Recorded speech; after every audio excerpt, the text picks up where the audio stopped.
যে সূর্যের ভিতরে যে আগুনটা জ্বলতেছে, এই আগুনের তেজ হইল 2 কোটি ফারেনহাইট। আগে সুবহানাল্লাহ কও। আর দুনিয়ার ভিতরে যে আগুন দেখি সর্বোচ্চ তেজ হইল 5000। সূর্যে কত কথা কয় না। আর দুনিয়ার আগুন 1500 ফারেনহাইট তেজের আগুন দিয়ে তেজ দিলে এই জায়গায় যত লোহা লক্কর দেখেন সব গলিয়ে পানি হয়ে যাবে।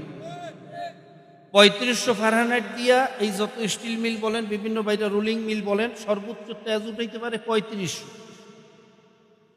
সেখানে যদি ইস্পাত লোহা দেয়, টাইটানিয়ামের মতো শক্ত পদার্থ দেয়, অ্যালুমিনিয়াম বলেন, কার্বন ফাইবার বলেন, পৃথিবীর সমস্ত শক্ত পদার্থ সব গলিয়ে কি হয়ে যাবে। আর 5000-এর উপরে কোনো আগুনের তেজ জ্বালানোই যায়। তাহলে যেই ফার্নেসের ভিতরে আগুনটা জ্বালানো হয়, যেই পাত্রের ভিতরে, এই পাত্র সহ বাষ্প হয়ে যায়।